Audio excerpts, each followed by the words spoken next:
Oke, Assalamualaikum warahmatullahi wabarakatuh. Waalaikumsalam. Waalaikumsalam. Waalaikumsalam, Pak. Pagi. Oke, selamat berjumpa lagi ya. Iya, Pak. Jadi hari ini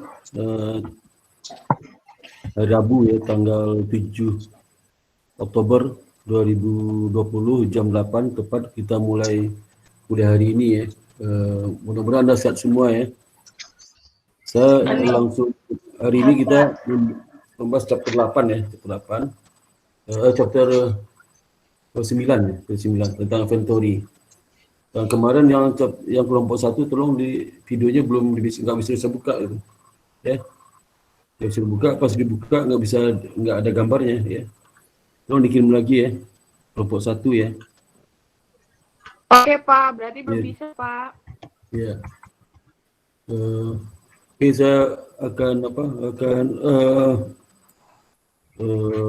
izin itu buka PowerPoint-nya ya. Nanti absen nanti terakhir kuliahnya.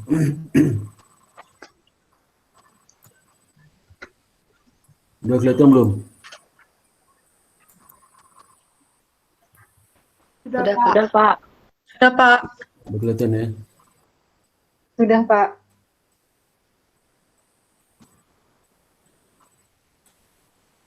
Oke, kita lanjutkan chapter kemarin kan kita udah sampai chapter 8 itu mengenai case dari Super Bowl ya. Nanti minggu depan kita review.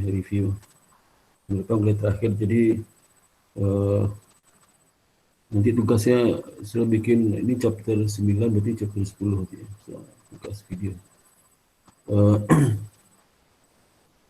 Jadi chapter 8 ini terkait dengan creation of inventory cost basis approach. Jadi pendekatan cost basis dalam menghitung nilai persediaan ya. Persediaan. Jadi nanti ada kalau persediaan itu kalau perusahaan jasa kan tidak ada persediaan ya. Kalau perusahaan dagang persediaan namanya merchandise inventory ya, atau persediaan barang dagang. Kalau perusahaan manufaktur itu persediaannya ada 3 jenis kan. Itu direct material inventory ya, direct material inventory atau material inventory, bahan baku ya, persediaan bahan baku. Yang kedua work in process ya, inventory. Work in process inventory itu seperti barang dalam proses ya, barang dalam proses pada saat nyusun laporan keuangan barang itu belum selesai, sehingga masih ada proses lanjutan. Yang ketiga itu finished good finished good inventory, itu persediaan barang jadi ya, barang jadi. Ada 3 ya, persediaan bahan baku, kemudian persediaan barang dalam proses atau work in process ya, itu persediaan barang jadi. Kalau bahan baku itu ada di gudang bahan baku ya, bahan baku. Kalau work in process masih ada di pabrik ya. Finished good barang jadi itu sudah sampai di gudang ya, siap untuk dijual ya, available for sale. Nah, nanti di chapter 8 ini menjelaskan klasifikasi inventory tadi dan perbedaan inventory sistem persediaan. Dan yang kedua mengidentifikasikan barang dan cost ya, termasuk costnya yang masuk dalam inventory. Apa saja barang-barang masuk inventory serta cost itu adalah biaya yang telah dikeluarkan untuk mendapatkan barang-barang itu.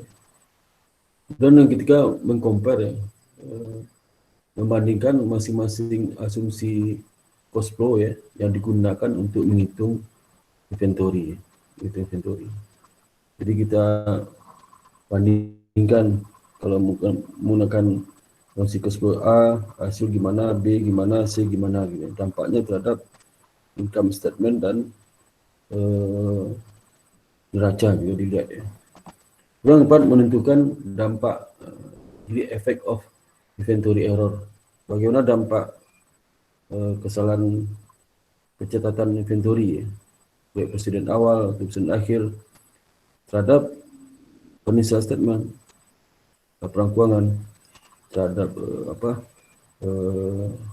neraca, terhadap laba rugi, terhadap laporan perubahan ekuitas ya, dampaknya gimana kalau terjadi perubahan. Dan bisa juga dampak kepada cash flow ya, cash flow. Cash flow itu berdampak terutama terkait dengan pajak ya, pajak. Jadi maka nanti ada empat sub topik ya. Pertama inventory issue ya. Yang kedua good and cost include in inventory ya. Where it's cost flow assumption to adopt. Jadi asumsi cash flow mana yang diadopsi ya, yang digunakan oleh perusahaan. Itu bisa di sini ada 4 ya. Ada tiga ya. Yang 4 itulah terkait dengan metode persediaan yang beda dengan dengan 3 data situ. Ada spesifik identifikasi, ada average cost, ada first in, first out ya. Dan dampak inventory error. Ya, jadi dampaknya, jadi kalau ending inventory terjadi kesalahan ya. Sudah kalau pembelian dan persediaan itu terjadi kesalahan.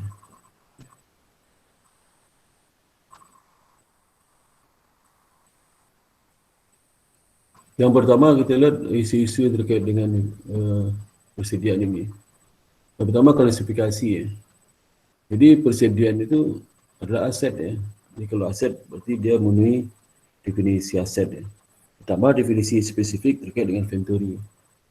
Spesifiknya apa? Di samping dia memenuhi sebagai definisi aset, dia memenuhi definisi spesifik ya. Itu aset yang memiliki aset yang item yang dikuasai oleh perusahaan untuk dijual dalam bisnis utama perusahaan. Jadi misalnya kalau perusahaan itu terkait dengan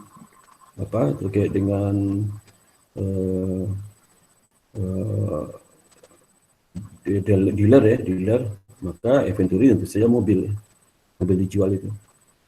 Tapi kalau perusahaan penjual sepatu, toko sepatu, inventory sepatu itu ya. Kalau dia pabrik sepatu ya, inventory-nya ya bahan baku, sepatu masih dalam proses, kemudian persediaan jadi sepatu itu ya. Itu yang inventory. Dan kalau mobil itu di dealer dia sebagai inventory, tapi kalau perusahaan sepatu dia jadi aktiva tetap ya. Jadi inventory itu bukan dilihat jenis asetnya, tapi fungsinya ya. Fungsinya dia dikuasai perusahaan untuk dijual dalam operasi utama perusahaan. Perusahaan. Dan barang itu digunakan dalam produksi barang yang akan dijual di goods, bisa seperti material ya. Nah, itu digunakan untuk produksi barang. Ya, atau barang jadi itu sendiri ya. Jadi bisnis yang memiliki inventory itu seperti perusahaan dagang itu memiliki inventory ya, dagang, atau perusahaan manufaktur ya, itu yang dua jenis bisnis yang memiliki inventory. Kalau service company enggak ada inventory, hanya dua ini saja. Perusahaan jasa seperti perusahaan travel, perusahaan lain itu enggak ada sih inventory, tapi bukan inventory yang masuk sini, tapi kalau seperti supplies. Supplies itu kan bukan untuk dijual ya. Supplies itu persediaan juga, tapi bukan persediaan dalam artian ini persediaan sendiri lah, persediaan barang mau akan dijual, dalam operasi utama perusahaan. Lu tanya surprise itu inventory nggak? Jobnya apa? Jobnya harus konsep inventory dulu setelah akuntansi. Inventory itu ya barang yang dijual dalam proses utama perusahaan atau barang digunakan untuk proses produksi. Kalau surplus digunakan nggak? Kan nggak ya. Nggak digunakan. Ya. Itu maksudnya. Jadi bukan persediaan supply itu ya. Jadi perusahaan supply bisa aja, tapi saya bukan termasuk supply ini. Nah, kemudian di contoh inventory itu dicantumkan di current asset ya, current asset ya. Current asset, tapi kalau sini kan bagian atas terus bagian bawah ya. Jadi kalau di kita kan bagian atas itu cash and receivable, cash and cash equivalent, current financial asset, other receivable, trade receivable, consumer credit from financial company, trade receivable, or inventory. Itu terakhir uang muka, prepaid expense. Ya. Nah, jadi artinya pembelian merchandise dalam bentuk ready for sale, ready for sale. Ya. Ini pesan dagang ini, inventory, merchandise company. Jadi pedagang itu inventory-nya dibeli untuk siap untuk dijual, dia tidak melakukan perubahan bentuk. Klasifikasi kalau dia manufaktur tadi itu saya sampaikan, raw material, work in process, finished good. Jadi kalau di dalam laporan di neraca masuk sub current asset juga ya. Jadi misalnya ini malah cash di atas ini ada benar ya. Jadi cash on and in bank ya, cash on in bank bukan cash dan equivalent ya, cash equivalent. Ini kan cash equivalent, cash equivalent. Ini cash on hand in bank ya. Itu gantung aja, ini perusahaan ya, bisa cash on hand and in bank, bisa cash and cash equivalent. Kemudian trade note, vessel vessel dagang atau piutang vessel ya, misalnya account receivable, dan sales finance receivable, piutang terkait dengan penjualan cicilan ya. Penjualan yang berbeda dengan keuangan ya. Kemudian security, investasi jangka pendek pada saham ya. Kemudian merchandise and finished good, ini persediaan. Karena di perusahaan itu dia cantumkan inventory ya, nanti ada rincian di note to financial statement-nya inventory terdiri dari merchandise, work in process, raw material ya, merchandise atau finished good ya misalnya. Jadi bisa jadi di perusahaan ada dua, ada barang dagang, ada barang jadi. Barang dagang itu yang barang dibeli dari pihak ketiga, pihak kedua untuk dijual kembali. Ini bisa disebutkannya, misal dia tidak membuat barang itu tapi disebutkan ke pabrik lainnya. Jadi barang itu dibeli, dijual kembali. Itu merchandise. Jenis itu barang yang dia bikin sendiri. Itu bisa seperti itu. Ini juga raw material dan supply digabung. Raw material. Kalau supply itu digunakan dalam proses produksi. Ya. Supply. Jadi kalau supply itu nggak digunakan dalam proses produksi, dia nggak masuk raw material supply. Gitu. Nah, kemudian kalau merchandise company, lihat bagaimana aliran biaya. Dan biaya itu kalau namanya flow ya, pasti ada masuk ada keluar. Jadi kalau aliran biaya, berapa biaya masuk, berapa biaya keluar.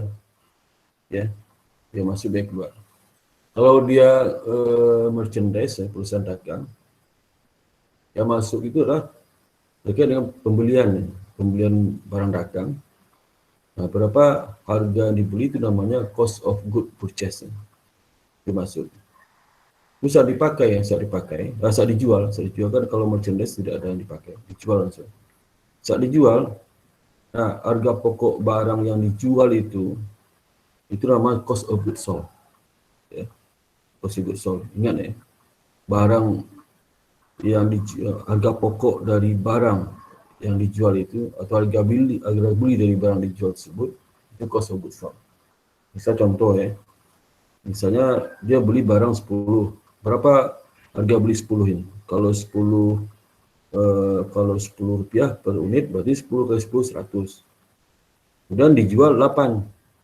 Berapa harga pokok dari barang dijual? 8 kali 10 80. 80 itu yang cost of goods sold. Ya, cost of goods sold. Seperti yang sudah pelajari di pengantar akuntansi, itu cost of goods sold. Nah, cost of goods sold sehingga nilai inventory, merchandise inventory dikurangi. Sudah masuk ke akun namanya akun cost of goods sold. Akun cost of goods sold. Itu kalau di manufacturer itu sederhana ya, sederhana aja. Beli, jual ya. Tapi kalau lain halnya kalau perusahaan manufaktur ya, tidak sederhana itu. Kalau dia ada proses merubah bentuk dari barang A ke barang B, dan di samping itu tidak untuk merubah bentuk barang A itu butuh juga tenaga kerja, butuh listrik, butuh bahan bakar, butuh mesin ya, mesin-mesin yang dibeli untuk proses itu. Nah, sehingga dalam memproses itu ada biaya produksi yang dibagi 3 kelompok ini. Raw material, bahan baku langsung. Ini raw material sinilah direct raw material. Dan langsung. Kedua langsung masuk ke mana? Overhead ya. Overhead. Dan kedua gaji. Gaji itu yang direct labor, yang langsung. Di buruh pabrik itu langsung ya. Buruh pabrik langsung. Kepala pabrik itu termasuk langsung. Tapi direktur keuangan itu tidak langsung, nggak masuk dalam biaya produksi gajinya. Sapam gimana? Sapam nggak langsung ya. Dia kan menjaga keamanan di luar area pabrik. Masuk ke mana itu? Tapi kan pabrik, overhead. Ya, sapam. Tapi kalau administrasi, masuk ke mana? Dia nggak langsung. Tapi bukan overhead. Dia masuk ke biaya administrasi. Ya, gitu. Itu kelompok ini. Jadi jumlah gaji dari pekerja langsung yang terkait dengan proses produksi itu di debit. Kalau material jumlah bahan baku yang dipakai itu di debit. Bahan baku yang dibeli itu di debit. Kalau gaji pabrik yang dibayar itu di debit. Overhead saat terjadi overhead itu di debit. Nah, begitu dia dipakai, digunakan jasanya, raw material dipakai, labor dipakai, overhead dipakai fasilitasnya, baru masing-masing itu dikredit. Berapa yang dipakai? Itu bahan baku dipakai berapa? Dikredit. Dan tenaga kerja yang dibebankan kepada proses produksi itu berapa?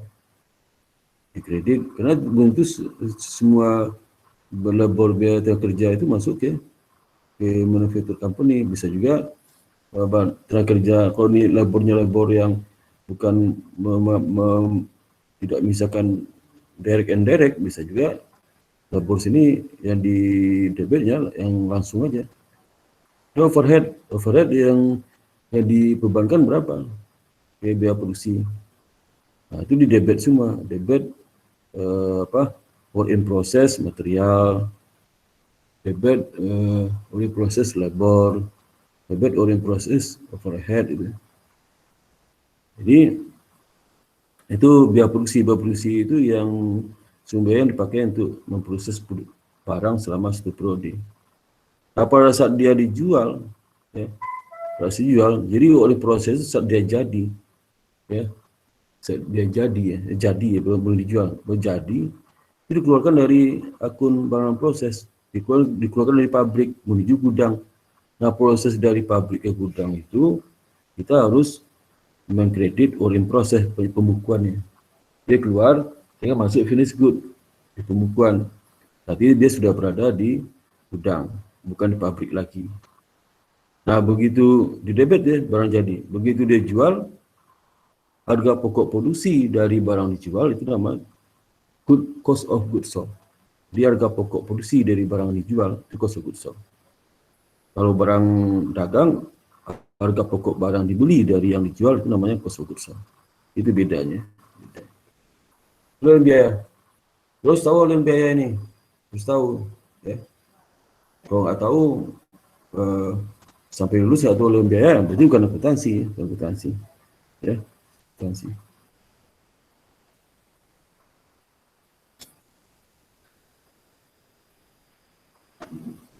Kemudian, sebentar.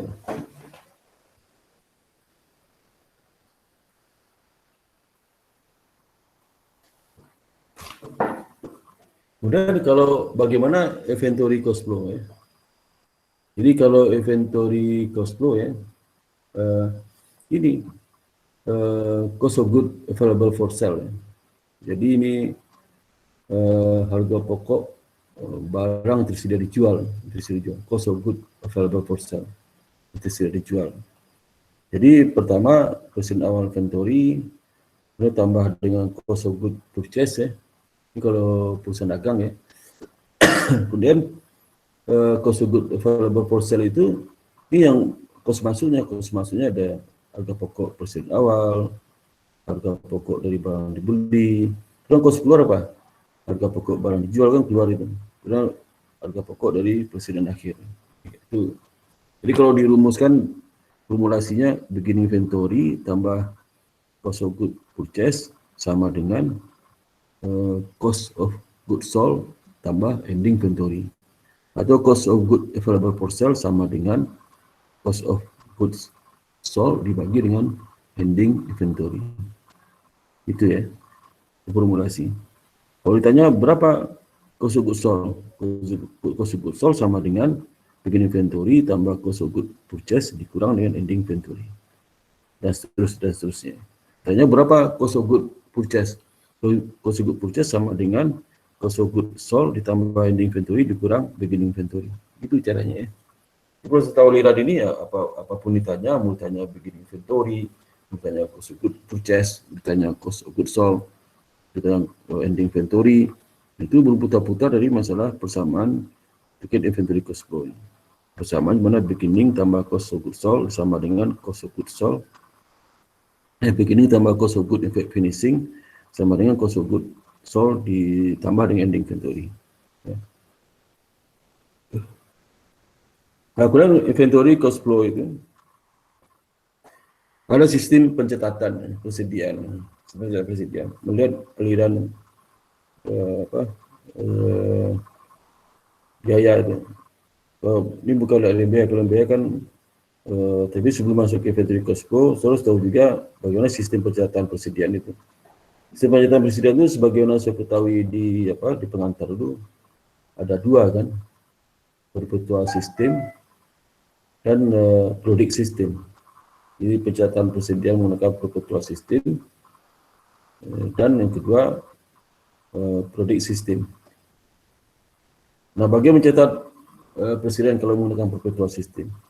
Pertama, pembelian barang dagang itu didebit ya, ke rekening inventory saat dibeli. Ya. Akhirnya kan kas itu. Yang kedua, break in debit ke inventory. Jadi tidak ada akun ongkos angkut ya. Jika ada ongkos angkut, langsung debitnya ke inventory, menambah inventory. Debitnya pasti kas atau utang dagang ya. Dan purchase return dan allowance dan purchase discount itu kredit inventory. Jadi tidak ada akun purchase return allowance, nggak ada akun. Purchase discount nggak ada akunnya. Jadi kalau ada transaksi terkait dengan purchase return dan allowance, langsung di kredit ke inventory, menggunakan inventory. Ya, bukan ke akun purchase return. Nah, kalau ada diskon pembelian, bukan di kredit ke purchase diskon, ya, tapi langsung kreditnya ke inventory. Ya. Yang ketiga, cost of goods sold itu di debit ya, di debit. Harga pokok penjualan itu di debit ya. Kalau pada saat dijual itu, ya, jadi ada jurnalnya.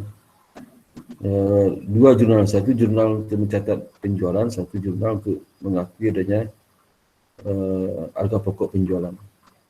Jadi kalau catat penjualan berarti kan penjualan atau piutang dagang pada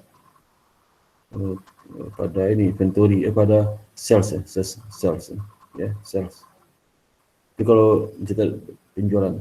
Nah, di produktual sistem ini harus catat juga pada saat dijual itu catat berapa COGS-nya. Nah, COGS itu bisa lihat di akun COGS ya, akun COGS ya. COGS-nya berapa? Dilihat berapa di produktual sistem itu akan ketahuan ya berapa akun COGS setiap saat. Karena pada saat dia dijual, maka cost of goods sold itu di debit ya, inventory di kredit. Nah, jadi cost of goods di debit, kreditnya inventory. Jadi langsung mengurangi inventory pada COGS. Jadi COGS bisa diketahui setiap saat berapa akunnya. COGS itu kan berasal dari harga pokok barang dijual. Barang dijual di kredit ya. Debitnya cost of goods sold. Ya. Yang keempat, subsidi record. Jadi dalam pencatatan akun subsidi pembantu menunjukkan kuantiti dan cost masing-masing jenis inventory yang ditangani. Nanti di dalam catatan subsidi record terkait dengan inventory akan muncul ending inventory itu berapa kuantiti, berapa costnya di setiap jenis inventory. Jadi perpetual inventory system itu memberikan catatan continuous terus-menerus, sehingga karena terus-menerus maka kita bisa melihat saldo inventory dan COGS setiap saat. Kita bisa. Kenapa? Karena inventory itu selalu dipengaruhi oleh setiap transaksi terkait dengan pembelian, kemudian ongkos angkut, purchase return allowance, purchase discount, dan saat penjualan. Sehingga selalu dapat berapa ending inventory. Kemudian cost of goods sold. Kenapa bisa lihat sebesar saldonya? Karena pada saat penjualan selalu diakui COGS. 3 kali penjualan, 3 kali juga COGS diakui. Sehingga dapat kita saldo COGS itu berapa? Kalau dalam 1 tahun itu ada 1000 penjualan, jadi 1000 kali COGS itu di debit. Kita dapat saldo akhir dari COGS itu berapa? Itu COGS dalam tahun itu. Kapanpun melihat bulan Juni bisa juga saldo COGS. Jadi bisa lihat setiap saat ya, nggak ada masalah ya. Yang kedua, sistem pencatatan persediaan menggunakan periodic system. Nah, bagaimana cara kerja mencatat persediaan dengan periodic system? Yang pertama, saat dibeli itu tidak langsung debit ke inventory. Kalau yang protokol kan ke inventory debitnya. Kalau ini enggak, debitnya merchandise.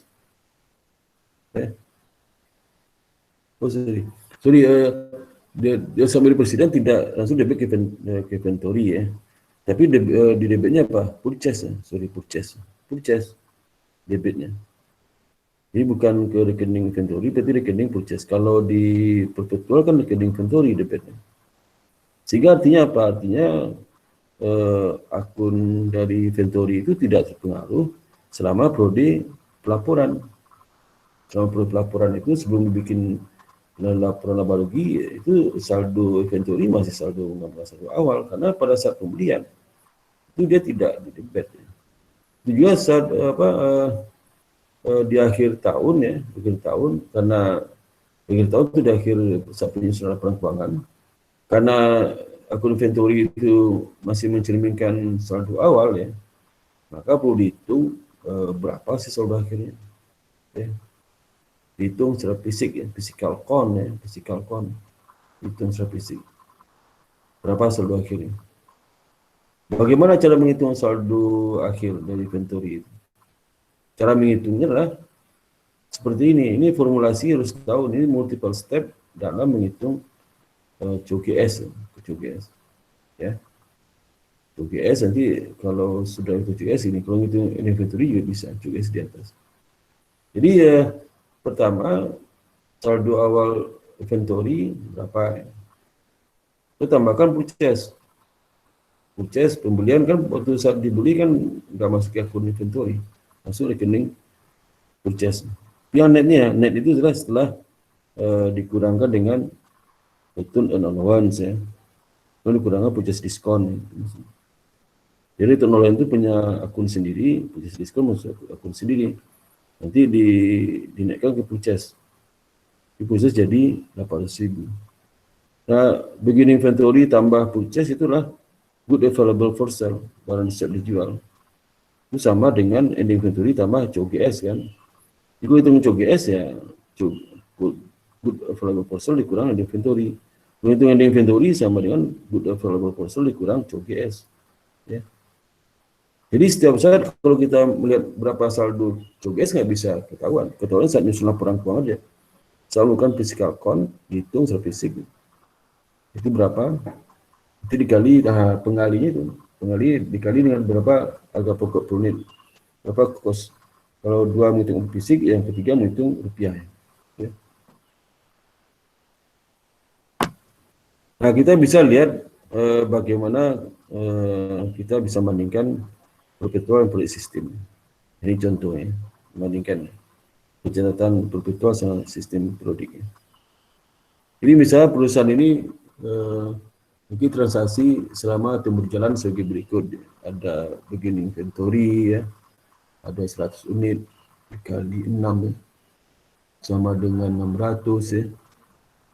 Kemudian purchase ya, ada 900 unit, jadi pembelian selama prode itu ditotalkan 900 unit. Harganya 6 per unit. Jadi jumlah pembelian 5.400. Kedua penjualan 600 ya, unit. Harga jual 12. Total harganya 7.200. Ini inventory 400. Harga per unitnya 6. Itu sama dengan 2.400. Kalau sini kita pasti tahu ya. Penjualan. Jadi ini berlaku cost flow itu. Cost flow itu apa? Beginning tambah purchase sama dengan sales sama unit COGS tambah inventory. COGS itu sama dengan unit sales ya. Jadi unit COGS sama unit sales, jangan bilang beda berarti sudah nggak ngerti. Itu sama. Jadi kita masuk ke rumus 100 tambah 900 tambah sama dengan 600 sama 400 ya. Nah, bagaimana mencatat transaksi yang terkait dengan persediaan apabila perusahaan menggunakan sistem perpetual, dan bagaimana mencatatnya kalau perusahaan menggunakan sistem prodik? Kita lihat berikutnya sebagai ini. Ya. Nah, kalau dia perpetual,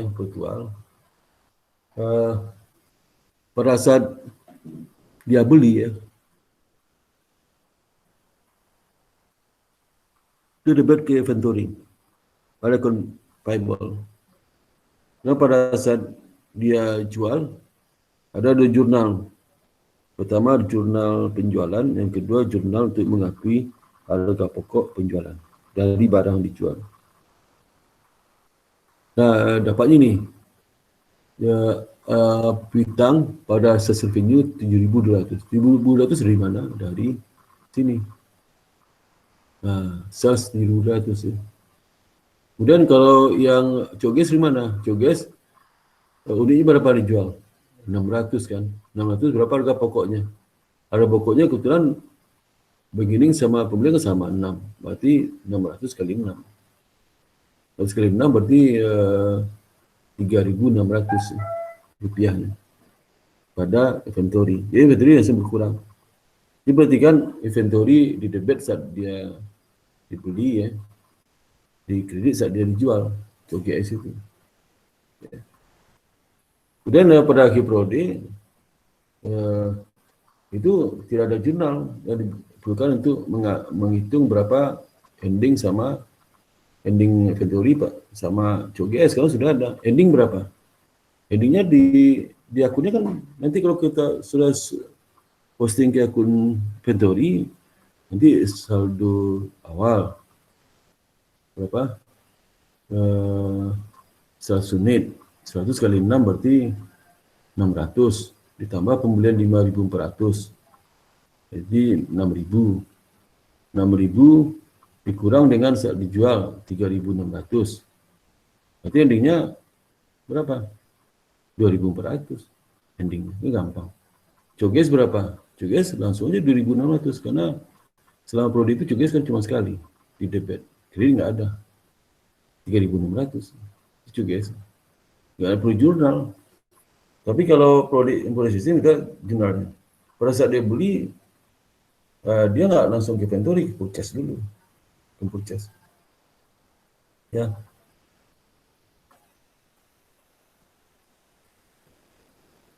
Kemudian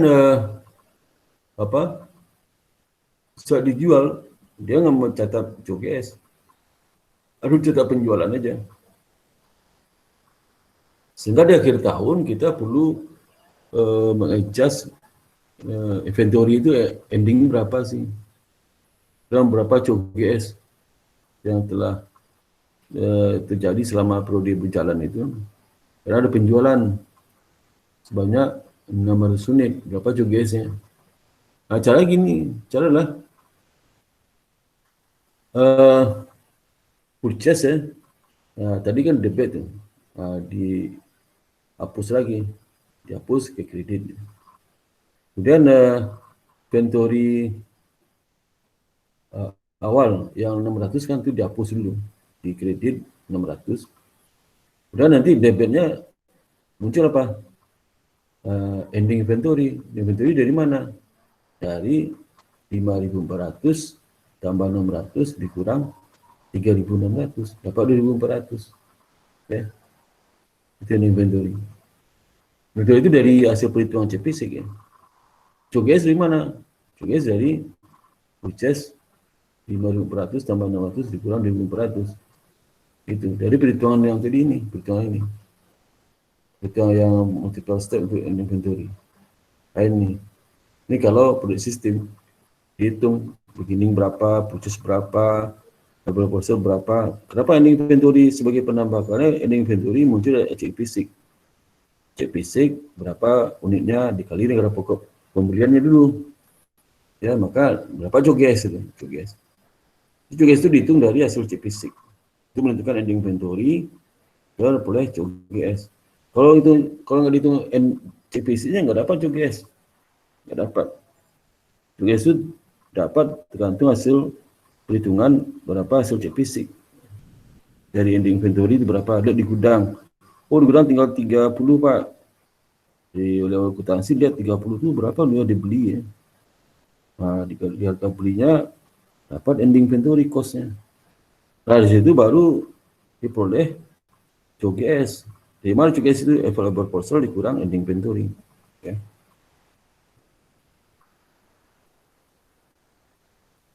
Nah, itu yang terkait dengan sistem pencatatan. Kalau sistem pencatatan contoh tadi, diasumsikan harga pokok dari barang jadi awal sama dengan harga pokok per unit barang jadi awal sama dengan harga pokok per unit barang dibeli periode berjalan. Bagaimana kalau itu harga pokoknya berbeda? Kan repot itu. Misalnya harga pokok awal 10, harga beli barang sekarang 12. Jadi kalau kita menghitung berapa harga pokok ending inventory, akan bingung pakai 12 atau pakai 10. Kan bingung kan? Nah, untuk itu ada asumsi, namanya asumsi cost flow. Untuk menghitung berapa harga pokok ending dan berapa harga pokok penjualan.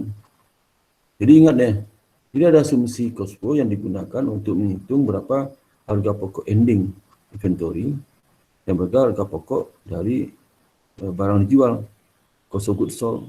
Nah, itu menggunakan asumsi cost flow. Kalau terjadi harga beli berbeda, harga persediaan awal berbeda, itu jadi. Tapi kalau nggak sama, nggak perlu asumsi cash flow. Sama contoh sebelumnya itu simple, nggak perlu. Ya. Tapi nggak mungkin harga sama kan? Harga sama nggak mungkin. Kenapa? Karena di dunia ini kenapa harga naik terus? Karena resources makin lama berkurang. Manusia makin banyak. Nggak mungkin lah resources itu makin lama makin murah. Jadi kebayang oleh saudara nanti, kalau sudah umur 20, umurnya 19 tahun sekarang, ya, nanti seumuran saya ini harga itu bisa 20 kali sampai 15 kali lipat dari sekarang. Ya. Saya bayangkan waktu saya kuliah dulu, ya. Saya makan soto di kampus itu harga cuma Rp300. Sekarang berapa? Kali 10 3.000, lebih 6.000, 20 kali enggak juga 6.000. Soto berapa? 25.000. Berarti berapa kali lipat? 25.000 dibagi 300, wah luar biasa. Ya, luar biasa, lebih 20 kali lipat. Jadi kalau sudah sekarang belanja di kampus, beli nasi Padang, itu nasi Padang cuma dulu harga Rp700 sepiring. Lauk satu pakai es teh tawar Rp700. Sekarang berapa nasi Padang? 30.000. 30.000 berapa kali lipat? 30 kali, 40 kali lipat, hampir 40 kali lipat lebih. Luar biasa kan ini. Nah, bayangkan kalau sudah seumuran saya nanti ya, harga siap itu sudah harga barang itu, kalau sekarang beli nasi Padang 30.000 dikali 30 lipat berapa? 10 lipat, 30.000 10 300.000, jadi 500.000 nanti itu. Harga sepiring nasi Padang 500.000. Ya, kalau percaya coba nanti itu 100.000. Ya. Sekarang kalau sudah pergi ke Eropa itu nasi Padang harganya bisa 250.000, 300.000 ya. Satu porsi itu. Di Amerika juga sama. Nah itu. Jadi semakin langka sumber-sumber alam di suatu negara, semakin mahal barang-barang kebutuhan pokok itu. Jadi di Amerika sama Eropa kan resources untuk kebutuhan pokok kan mana ada pun kelapa. Ya. Nah, itu. Jadi akibatnya dengan harga-harga naik, sehingga harga itu berbeda dengan sebelumnya. Jadi nggak pernah stabil harga itu. Tapi kalau harga itu stabil, ya, nggak perlu lagi asumsi cash flow. Langsung pakai yang tadi itu. Asumsi cash flow itu, maka lahir asumsi cash flow ya.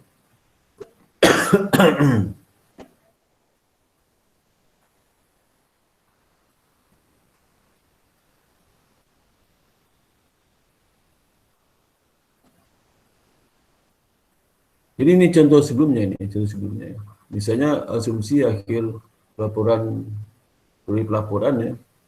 Inventory perpetual akan dilaporkan saldo akhir dari presiden itu 4.000. Ini catatan di pembukuan. Karena catatan pembukuannya inventory itu saldonya 4.000. Lalu cek fisik cuma 3.800. Maka adjust. Yang dipakai 3.800, maka adjust inventory jadi kredit 200. Kreditnya inventory over unsold. Kalau saja itu masalah pembelatan. Atau pembelajaran short, atau kalau dia terkait dengan kecurian, loss of inventory. Ya. Inventory control, bagaimana inventory itu nggak hilang ya. Itu harus cek fisik ya. Nah ini bagaimana kita menentukan cost of goods sold kalau harga yang saya katakan tadi harganya berubah. Harga pokok dari episode awal nggak sama lagi harga pokok barang dibeli selama periode berjalan. Harga pokok dari periode berjalan itu beda-beda harga pokoknya. Contoh tanggal pembelian, karena barang itu tidak pernah turun ya, turun paling sedikit. Misalnya contoh, sekarang harga 800, besok naik 8.500. Sekarang harga 8.000, besok naik 8.500. Besok naik turun 8.400. Tapi kan turunnya dibanding awal masih tak naik. Ya.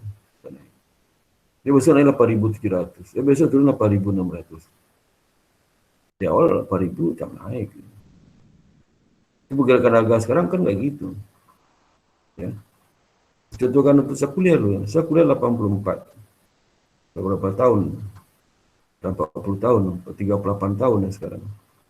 38 tahun, harga 40 kali lipat data naik. 40 kali lipat. 38 tahun. Berarti setahun kan kalau saudara sekarang umur berapa?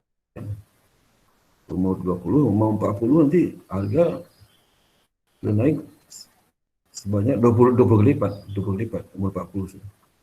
Jadi kalau beli Padang sekarang 30.000, nanti bisa 300.000. Ya. Atau lonjak pada tahun tertentu.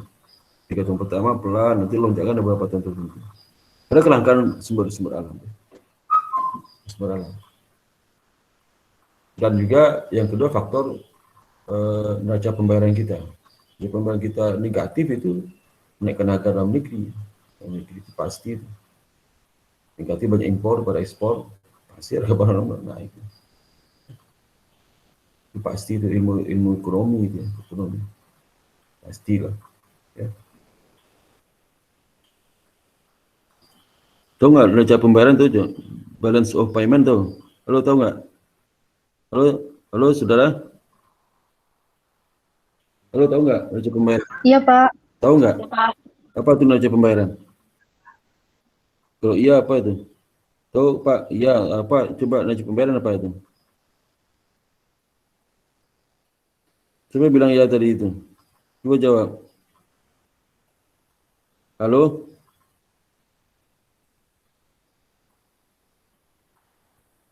Halo, diam aja.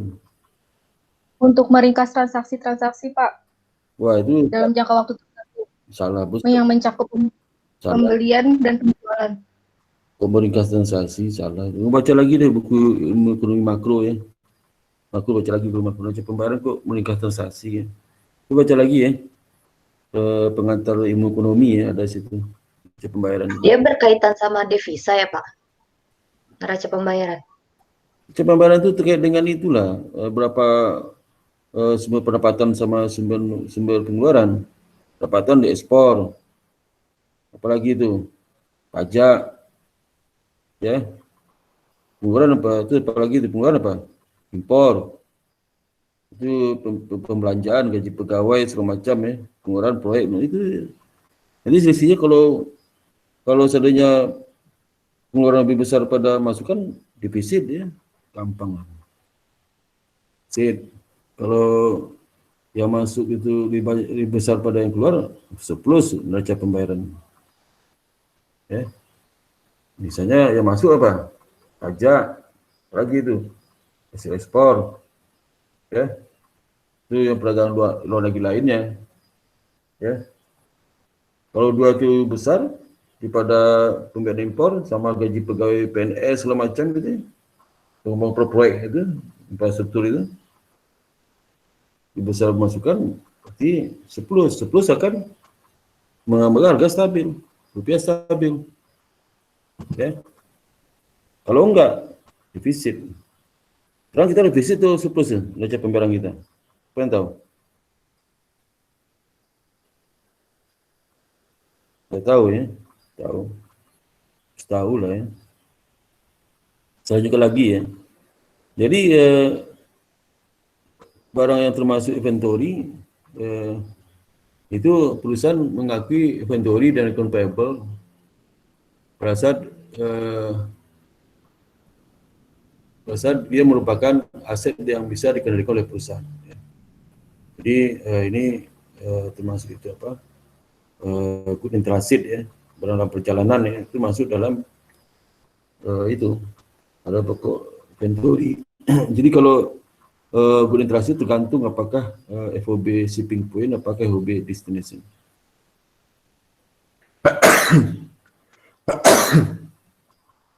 Ini kan terkait dengan pembelian ya, pembelian inventory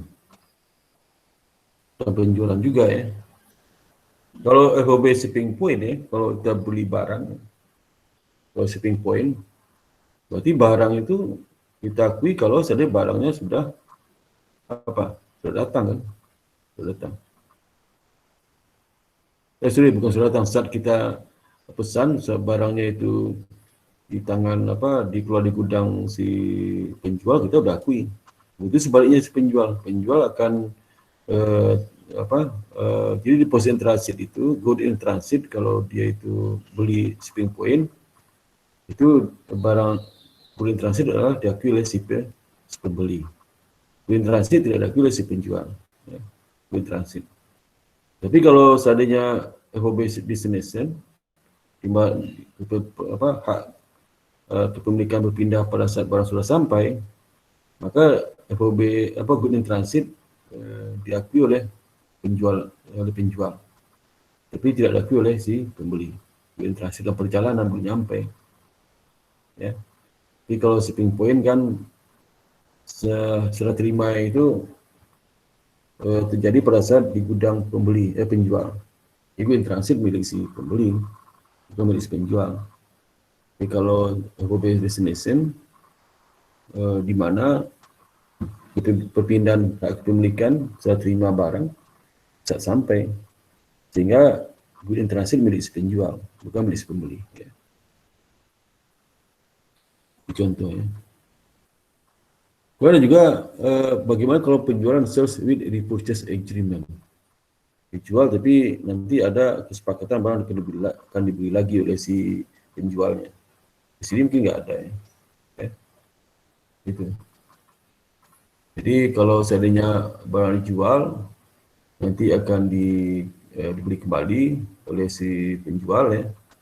Maka ini dikatakan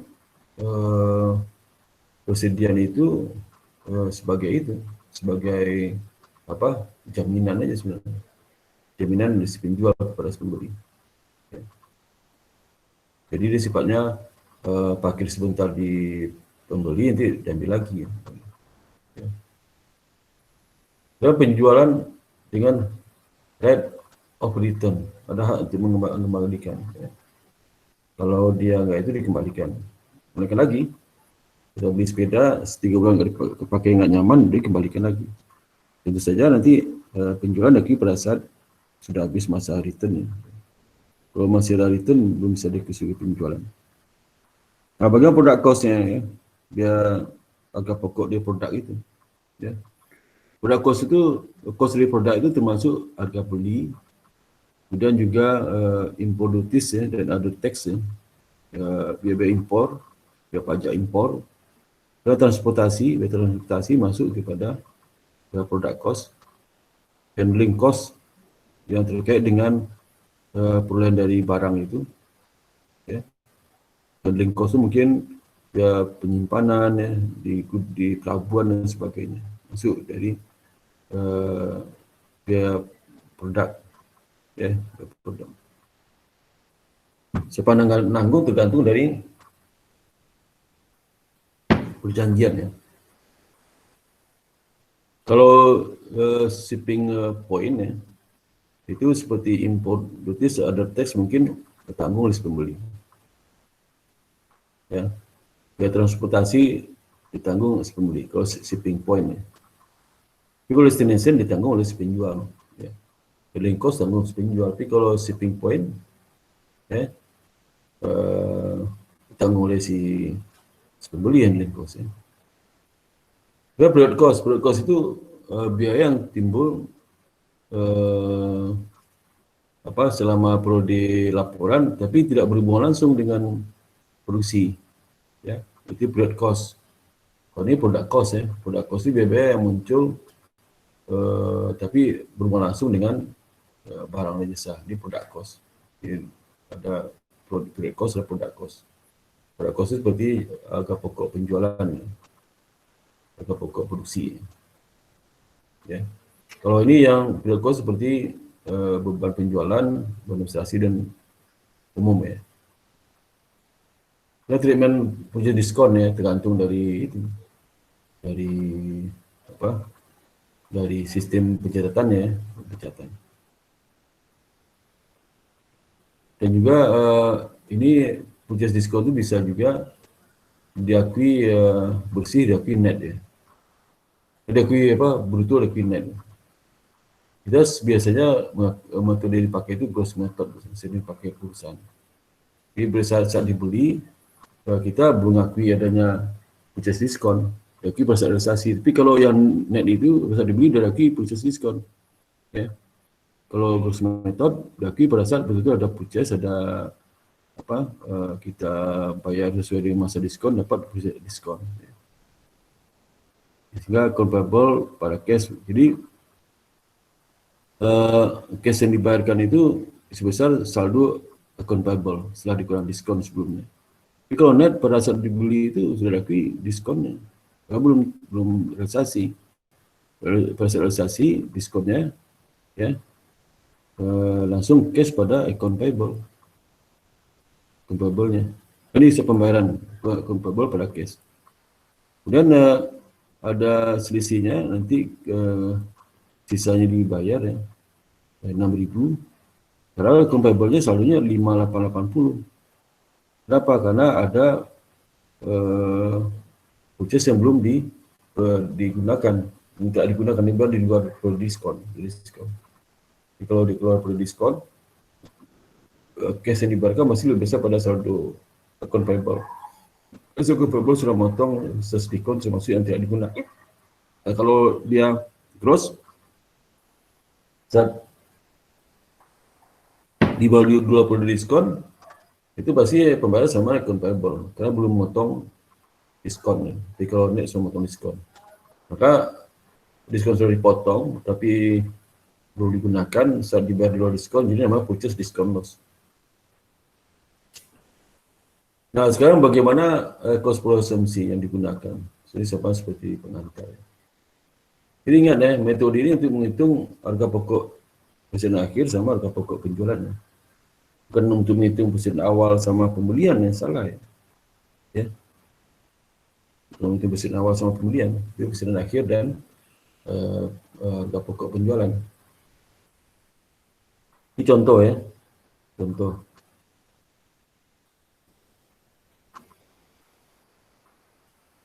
Jadi cost flow method asumsikan bahwa Kalmar itu memiliki transaksi sebagai berikut di bulan pertama operasi. Bulan pertama operasi berarti dia tidak itu memiliki persen awalnya. Itu artinya.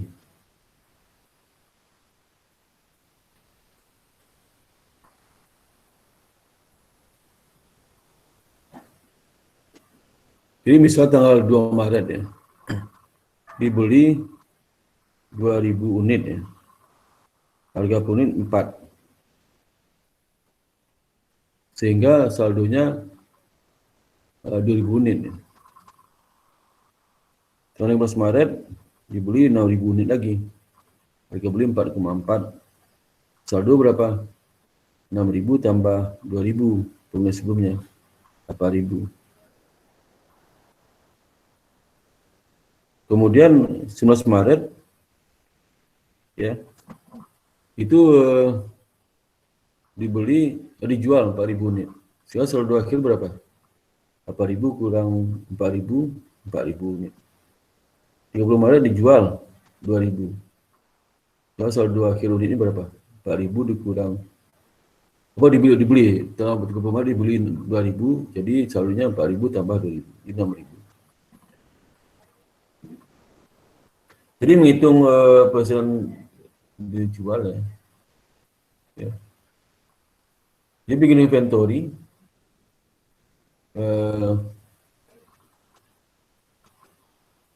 Inventory maksudnya ini yang 2.000, kan bukan bikin inventory ini.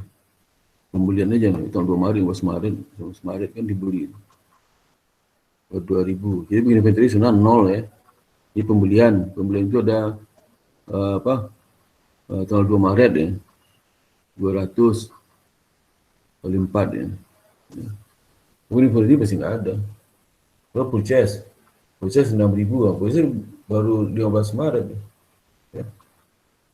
Padahal itu pembelian itu tanggal 2 Maret ada pembelian. Kalau persen awal kan nggak ada. Ini kan bulan pertama operasi. Ini yang salah ya. Jadi inventory itu 0. Jadi pembeliannya ada tanggal 2 Maret 2.000 dikali 44 dapat 8.000.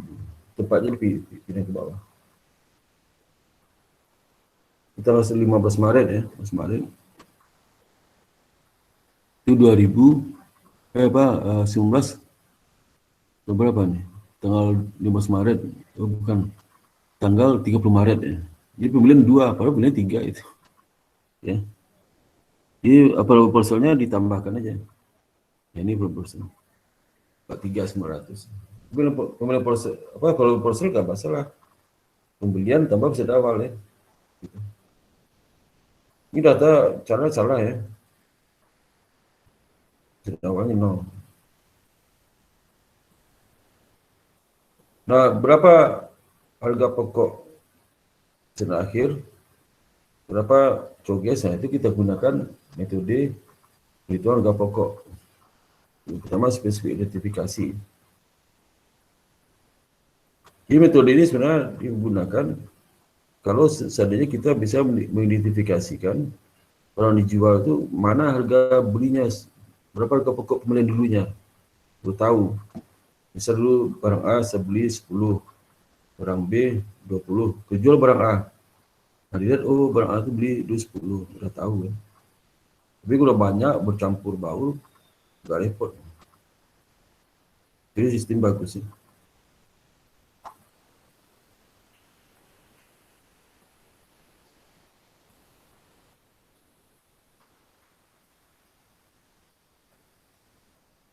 Jadi biasanya nih kalau apa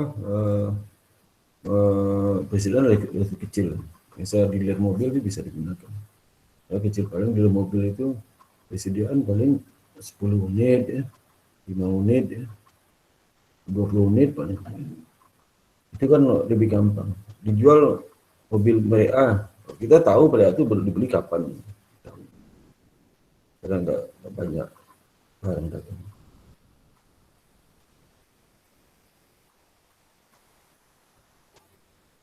Jadi kita mematchkan aktual cost, betul-betul berapa harga beli dulu kita ketahui betul. Berapa harga jualnya, actual value berapa, dimatchingkan. Sehingga cost flow-nya match dengan physical flow dari barang. Jadi aliran biaya sama dengan aliran fisik. Jadi kalau aliran fisiknya yang dijual itu barang A berasal dari barang A, maka cost flow-nya harga pokok barang A yang dijual sama harga jual barang yang dijual itu berasal harga pokoknya adalah harga pokok barang A saat dibeli. Ya.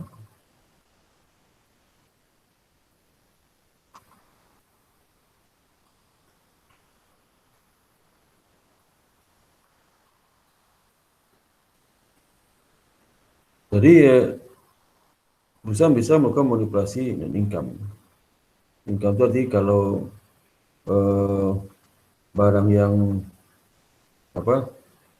dijual itu harganya mahal, nanti diambil harga pokok barang yang lebih murah, itu contoh. Sehingga ada income besar. Barang pokok yang mahal itu soalnya nanti dijual terdepan.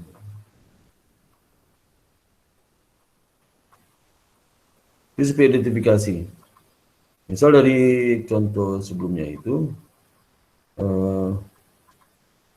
barang dijual itulah berasal dari pembelian tanggal 2 Maret. Kan dijual ada yang jual itu berapa? Ada ini kan, berapa nih jual? Ada 4.000 unit ya, 4.000 unit. 4.000 unit itu misalnya yang dijual itulah pertama barang 1.000 unit berasal dari barang dibeli tanggal 2 Maret, 3.000 dari pembelian barang 15 Maret, 2.000 dari barang dibeli 30 Maret. Karena udah ada. Tadi kasih tahu aja, 1.000 itu berasal di tanggal 2 Maret, berarti nekos kan 4 ya. Kali 1.000, 4.000. 15 Maret. Kalau yang kedua 3.000 dari pembelian 15 Maret. Nah, 3.000 kali harga pokok Maret kan ada. Dan juga katakan 2.000 berasal dari pembelian 30 Maret. Juga ada. Dapatlah ending inventory. Terus dapat ending inventory, lebih gampang. Cucuk guys itu available parcel dikurang inventory. Available parcel udah dihitung tadi kan, 43.900 yang ini ya. Hitung nih. Available parcel ya. Nih. Good available parcel 43.000. Ya. Kurang ending dapat COGS ya. Jadi kalau pencatannya periodik ya.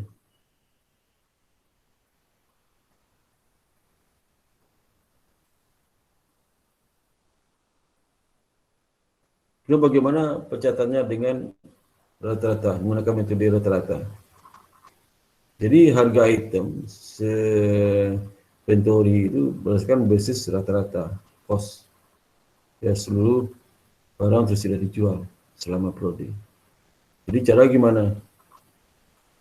Rupiah harga beli dari barang tersedia dijual totalnya dibagi dengan total unit barang tersedia jual. Itu rata-rata dari barang yang tersedia dijual. Kalau kita menggunakan produk sistem. Jadi sulit memanipulasi sulit ya. Kalau hitungnya rata-rata. Dalam mengukur spesifik physical flow inventory itu sering tidak mungkin karena kan sudah rata-rata. Jadi cara gini ya. Barang itu sudah dijual ya.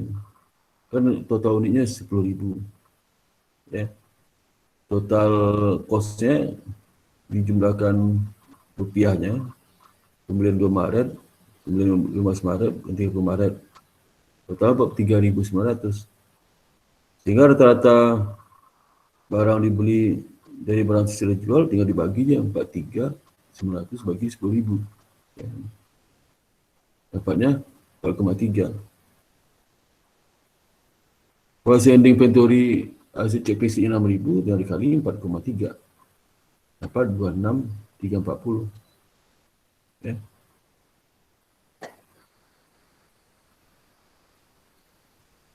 Sehingga cost of goods sold-nya dikurang aja. Tersedia 43.900 dikurang ending inventory 26.340 dapatnya 560. Nah, kalau rata-rata menggunakan produk sistem ya, itu sistem itu rata-rata itu dihitung setiap ada perubahan barang dijual. Jadi barang dijual itu dihitung berapa rata-rata barang itu sudah dijual sebelum dijual itu berapa rata-rata. Jadi misalnya kalau tanggal 2 Maret ya, itu rata-ratanya 4. Kalau 15 Maret rata-ratanya berapa? Dibeli 6.000.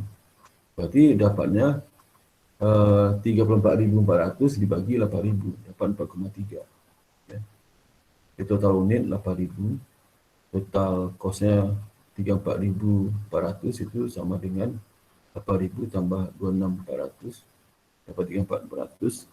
Sekarang data unitnya 34.400 dibagi 8.000 dapat 4,3. Sehingga penjualan yang Maret menggunakan rata-rata 4,3. Bukan rata-rata 4 ya. 4,3 itu rata-rata persen tersedia dijual sebelum tanggal penjualan itu. Kemudian Maret tanggal 30 rata-rata berapa? Ya, jadi kalau persen akhir itu 11 Maret rata-ratanya masih 4,3 ya, karena kan tersedia dijual tanggal 15 Maret itu masih ada sisa 4.000, rata-rata masih pakai sebelumnya. Sehingga rata-rata setelah dibeli 30 Maret dijumlahkan unitnya 4.000 tambah 2.000 6.000, kemudian rupiahnya moneternya 13.200 tambah 5.500 dapat 26.700, maka rata-rata presiden akhir posisi 30 Maret 26.700 bagi 6.000 dapat 4,45. Jadi rata-rata produk itu setiap saat berubah, setiap apa? Setiap pembelian baru yang baru. Jadi kalau penjualan kan nggak berubah rata-rata.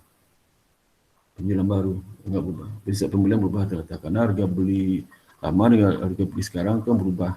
Maka rata-rata juga berubah.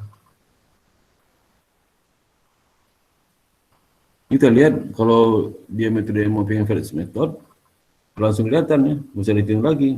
Ini inventory 26.700. Coba berapa? 13.200, bisa dihitung lagi. Langsung ketahuan. Berapa metode FIFO? Phase in, phase out ya. Itu diasumsikan barang digunakan ya. Barang biasanya order di mana mereka berdasarkan pembelian. Barang yang telah dibeli. Jadi lebih tepat menggunakan physical flow of goods ya.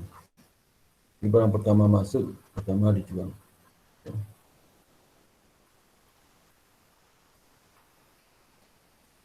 Jadi ini contoh sebelumnya ya, contoh sebelumnya itu. Kalau produk sistem ya, produk sistem. Kalau before menggunakan produk sistem catatannya, kalau kita kalau bursa kan udah ketahuan. Kalau bursa tadi udah ketahuan 43.900. Nah kalau dia menghitung inventory, Kalau inventory apa? Kalau konsep FIFO itu pertama masuk, pertama keluar. Berarti Trisa berapa?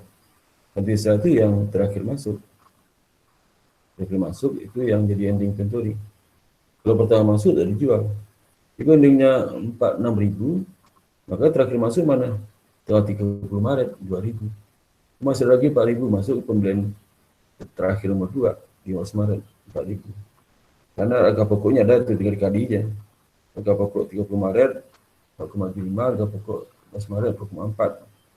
Dengan rata-rata tadi harga pokok pembelian yang realnya, real purchase-nya.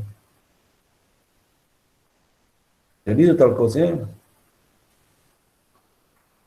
dari ending inventory jadi tambahkan 27.100. Nah, kalau proposal dikurang 27.100 jadi 16.800. Dan kalau dia menggunakan perpetual purchase system, saya perhatikan ya. Ini pembelian 2 Maret ya. Jadi persediaan 2 Maret itu adalah sama persediaan 2 Maret. Kemudian dibeli 15 Maret, maka presidennya bikin layar. Layar pertama itulah presiden yang dibeli tanggal 2 Maret, layar pertama. Layar kedua presiden dibeli tanggal 12 Maret. Ya. Itu total 34.400 presiden akhirnya. Dalam 16 Maret itu karena dijual sebanyak 4.000 ya. 4.000. Maka 4.000 itu diambil kan yang pertama masuk. Pertama kan 2.000 yang pembelian 2 Maret. 2.000 kali 4,4 masih ada 2.000 lagi. Ambil pembelian yang berikutnya 15 Maret. 4,4 harga pokoknya. Totalnya 16.800. Sehingga tersisa presiden di tanggal 15 Maret apa? Itu presiden layar kedua yang dibeli tanggal 15 Maret itu 4.000, 6.000 kurang 2.000 ya. 6.000 kurang 2.000 dapat 4.000. Harga pokoknya 4,4. Ya, pembelian tanggal 15 Maret itu. Sehingga ending inventory tanggal 15 Maret, 19 Maret itu 17.600. Tanggal 30 Maret dibeli, makanya di posisi akhirnya dia ada layar lagi, layar pembelian tanggal 15 Maret dan pembelian tanggal 30 Maret. Ya. 15 Maret kan bisa 4.000, harga pokok 4,4. Tambah pembelian baru 2.000, harga belinya 4,75, total 27.100. Ya. Gitu. Jadi berapa harga pokok? Bisa hitung lagi, udah ada harga pokok penjualannya berapa? Di kolom soal isu itu harga pokok penjualan 16.800. Berapa endingnya di kolom balance itu? Terakhir 27.100. Ya.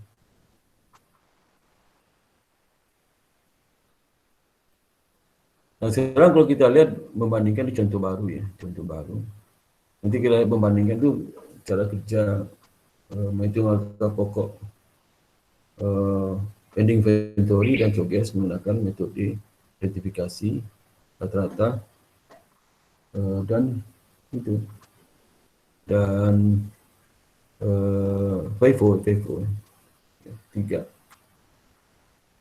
Ini soalnya beda sama sebelumnya. Ini belum ada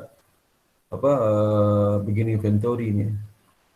Pembelian ada 2, 6.000 sama 5.000. Ya. Ini beda ya sebenarnya. Saldo kes awalnya 7.000, saldo retail earningnya, saldo laba ditahan 10.000 ya. Kemudian kita membandingkan nanti ya. Hasil ketiga metode itu dampak ke laba rugi, dampak ke neraca, dampak ke cash flow, dampak ke laba ditahan.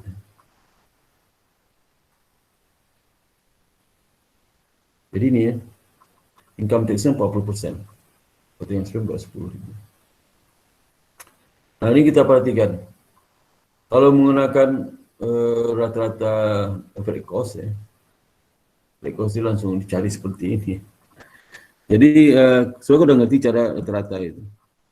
Jadi penjualan ditambah COGS ya.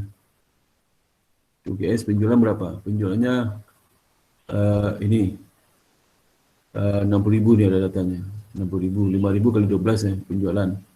Harga pokok di mana? Harga pokok penjualan sudah mulai dari ini. Kalau dia metode rata, Apple proposal unitnya Apple proposal mana? Ini kan 4.000 tambah 6.000 tambah 5.000. Sorry. 4.000 tambah 6.000 ya. Nah, itu. Jadi 10.000. 12.000 tambah 24.000 berapa itu? 36.000. 36.000 bagi 10.000 berarti 3,6. Ya, nih. Ya. Mana nih? Ini. 3,6 kali 5.000 karena dijualnya 5.000. Harga pokok 3,6. Nah, 3,6 ini. 3,6 kali 5.000. Gimana dapat 3,6? Yang sudah dijual awal 12.000 tambah 24.000. Rupiahnya 36.000 ini. Ini berapa? Ini 10.000. Ini 4.000. Awal tambah kemudian 6.000. Jadi 10.000. 36.000 bagi 10.000 dapat 3,6. Nah, sehingga ending inventory-nya 5.000 kan. Apa penjualannya? 5.000 kali 3,6 rata-rata. Dapatnya 18.000 ini. Apa gross profit? Dikurang 62.000. Property expense 10.000. Income before tax 32.000. Setelah pajak 2.800. Income semua 200. Kalau FIFO gimana? FIFO ya. Kalau FIFO itu kita perhatikan kalau sales kan sama. COGS masih beda. COGS gimana gitu. COGS saya perhatikan available apa? Kalau COGS berarti terjual mana itu? Yang terjual lah. Kan masuk pertama, keluar pertama. Yang terjual dulu lah. Pesanan awal 4.000. Dia 5.000. Berarti 1.000 diambil dari persediaan apa pembelian tanggal dan proyek berjalan 6.000 itu. Ini 4.000 kali 3, 1.000 kali 4. Nah ini ya. Ini 4.000 kali 3. Ini hitungnya. Tambah 1.000 kali 4. 1.004 itu adalah pembelian proyek berjalan. Kalau 4.000 persediaan awal. Dapat 16.000 sini. 16.000. Ya. 16.000. Itu. Jadi banyak harga lama gitu. Harga lebih kecil harga pokok penjualan. Sekarang gross profitnya 60 kalau dikurang 16 44. Ya. Kalau operating expense sama. Income before income tax beda. 44 10.000. Kurang 10.000 34. Income tax jadi beda juga. 3.600. Income 2400. Jadi saya perhatikan ya. Kalau dia menggunakan rata cost, COGS lebih tinggi pada FIFO 2.000. Sehingga labanya jual lebih rendah 2.000 karena COGS lebih tinggi. Kalau lebih rendah, pertanyaan expense sama. Maka income before income tax-nya dia lebih rendah dibandingkan FIFO. Rendah 2.000. Kenapa FIFO lebih tinggi? Karena COGS lebih rendah. Kalau ada income-nya, kalau pajaknya, pajak kalau average itu karena income-nya lebih kecil, pajak lebih rendah. FIFO karena income-nya lebih tinggi ya, income before tax-nya lebih tinggi, pajak lebih tinggi. Jadi beda berapa itu pajak? 12.800, 13.600 kurang 12.800 beda berapa? Beda 1.200 ya. Ya, beda berapa? 1.800 ya, 1.800. 1.800 sama dengan 2.000 kali 40%. Apa beda berapa nih? 3.600, oh beda 800. Bedanya 800 bedanya. Beda 800. 800 sama dengan 40% kali beda gross profit 2.000. Beda income before income tax kan 2.000. 2.000 kali 40% dapat 800. Itu samanya seperti itu. Hingga beda. Sehingga kalau kita di cash flow, berarti cash flow-nya kalau yang rata cost cash flow-nya lebih tinggi ya, karena berpajak 12.400, sedangkan FIFO 3.600 lebih tinggi pajak di FIFO daripada rata cost, sehingga cash flow operating di rata cost itu pasti lebih tinggi dari cash flow operating dari FIFO. Karena kalau pajak rendah kan cash flow banyak persen akhir cash flow. Ya. Nah ini kalau kita lihat ya, kita lihat selisihnya. Perbedaan itu inventory rata-rata FIFO ya. Rata-rata inventory berapa? 18.000 kalau FIFO 20.000 ya. Gross profit kalau di rata-rata 42.000. Kalau FIFO 4.000. Jadi FIFO itu gross profitnya lebih tinggi. Kenapa lebih tinggi? Karena ini ya, gross profitnya lebih tinggi FIFO karena ini karena harga pokok penjualan lebih rendah. Harga pokok penjualan. Income-nya lebih tinggi FIFO daripada rata-rata. Sehingga return earning-nya itu menyebabkan lebih tinggi return earning FIFO daripada rata-rata. Kenapa lebih tinggi FIFO rata-rata? Karena FIFO itu memberikan laba paling tinggi. Tapi di segi cash flow, FIFO itu rendah. Kenapa lebih rendah? Karena dia berpajak lebih tinggi. Aja misalnya, kalau cash itu kan dapatnya saldo awal ya 7.000 apa namanya ya. Sorry. Jadi kalau cash akhir tahun ya saldo awal 7.000 sama penjualan 60.000 dikurang pembelian ya dikurang biaya operasi. Nah, itu kan sama angka itu sama untuk semua metode. Tapi kalau rata-rata ya rata-rata pajak 12.800 cuma dibayarnya. Tapi kalau FIFO 13.600. Sehingga saldo akhir dari rata-rata itu lebih tinggi. Hasil perhitungan tadi ini 20.200 sudah diperhitungan 7.000 tambah 60.000 kurang 24.000 dikurang 10.000 dapat 20.200. Tapi kalau FIFO saldo akhir lebih rendah. Nah itu ada, maka kalau di FIFO itu net income memang lebih tinggi, tapi saldo akhirnya lebih rendah. Ya, itu akhirnya. Jadi dampak kesalahan dari ending inventory kalau kita perhatikan itu kan tadi komparasi ya. Bagaimana kunci kesalahan? Kalau ending inventory itu salah, ini harus ngerti multiple step dari net income. Enggak sulit nih. Kemudian hubungan antara income dengan laba ditahan. Laba ditahan terhadap aset ya. Aset sama equity.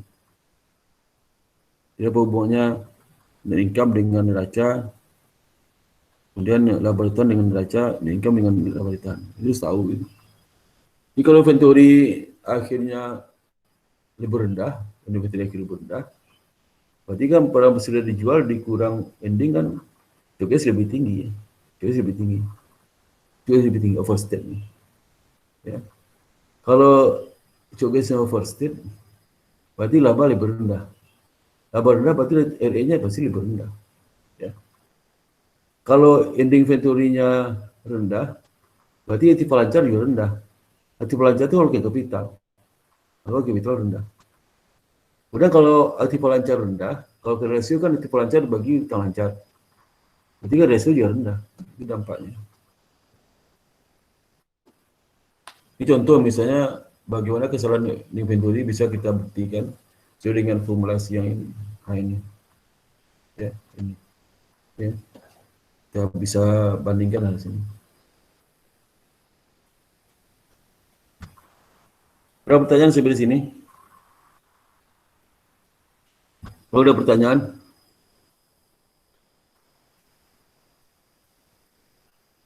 Baru pada hilang semua. Nggak ada, Pak. Enggak ada. Wah, masih ada bangun satu. Nggak ada, Pak. Dua yang bangun. Belum ada. Nggak ada, Pak. Belum ada, Pak. Bangun. 5, 6 bangun. Ya. Besok masih tidur kan ya. Jadi kita lihat bagaimana dampak kesalahan inventory itu. Itu contoh ya, contoh misalnya. Misal tahun 2019 itu ending inventory-nya ya itu kan 20.000. 20.000 itu harusnya 30.000. Jadi lebih rendah pada 10.000. Jadi understate 10.000. Harusnya 30.000, harus 30.000 ya. Harusnya. Nah, ini catatan salah ya.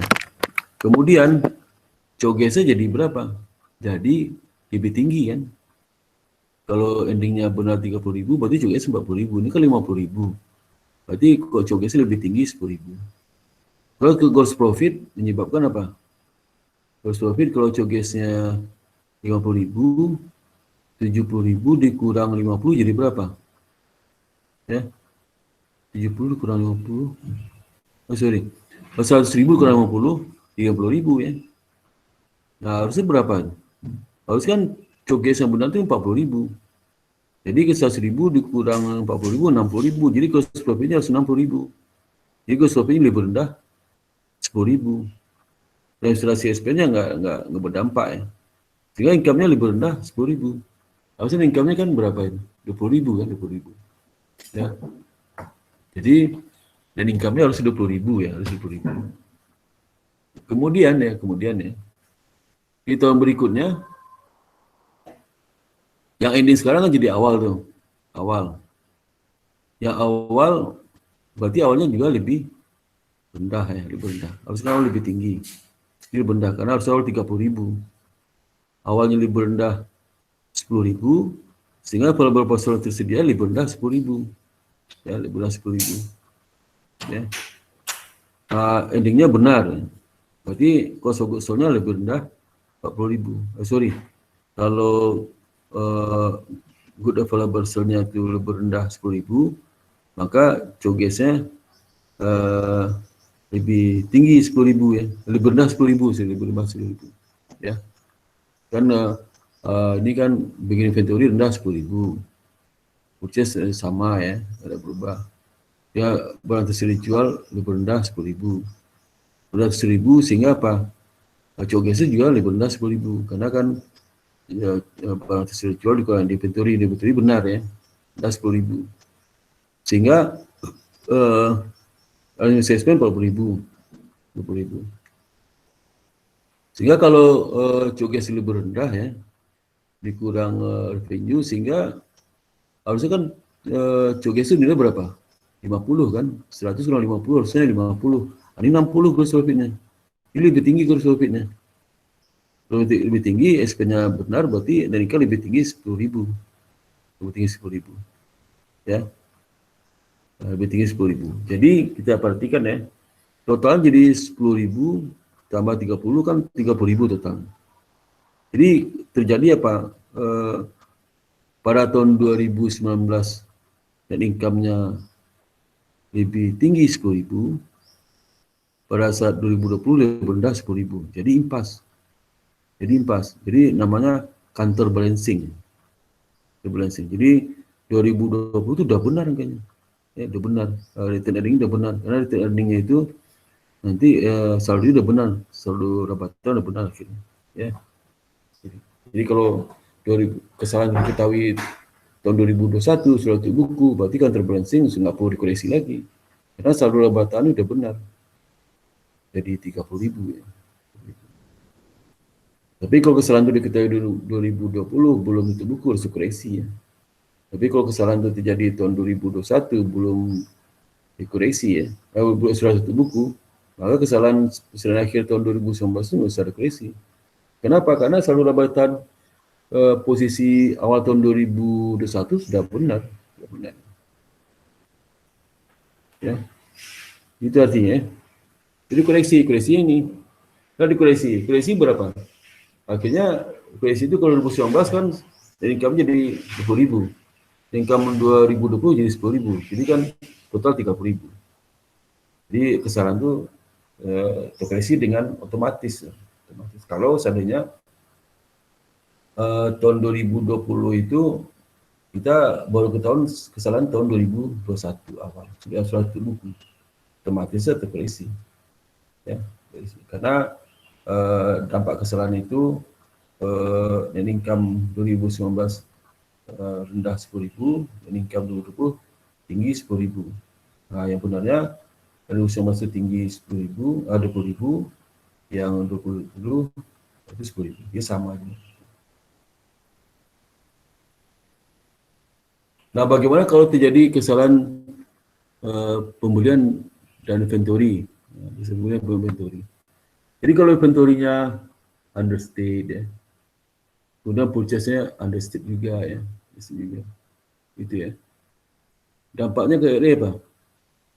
Dampak ke RE. Misalnya inventory berarti inventory ini apa? Awal ending awal rendah, purchase rendah. Ya. Akibatnya retail earningnya no effect ya, no effect. No effect. Ya. Tidak berdampak. Ya. Kemudian ke account payable, ya, account payable itu ada state. Ya. Kenapa? Karena purchase-nya rendah, pembelian rendah, maka payable-nya rendah. Working capitalnya no effect. Kenapa? Karena di utang dagangnya rendah, di aktiva lancar rendah, berarti tidak pengaruh. Rasionya overstate ya, overstate. Working capital nggak pengaruh karena di presiden ini kan presiden awal ya. Sedangkan working capital aktiva lancar presiden akhir. Presiden akhirnya itu presiden akhir. Presiden akhirnya ada state ending. Tapi nanti ke cash juga pengaruh. Ya. Jadi karena itu jadi overstate. Sedangkan working capital no efek sama kecogas jadi tidak pengaruh juga ya. Ya. Karena presiden awal kemudian sama state ya. Karena income jadi tidak pengaruh.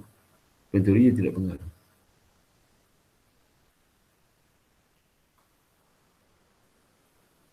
Nah ini diberikan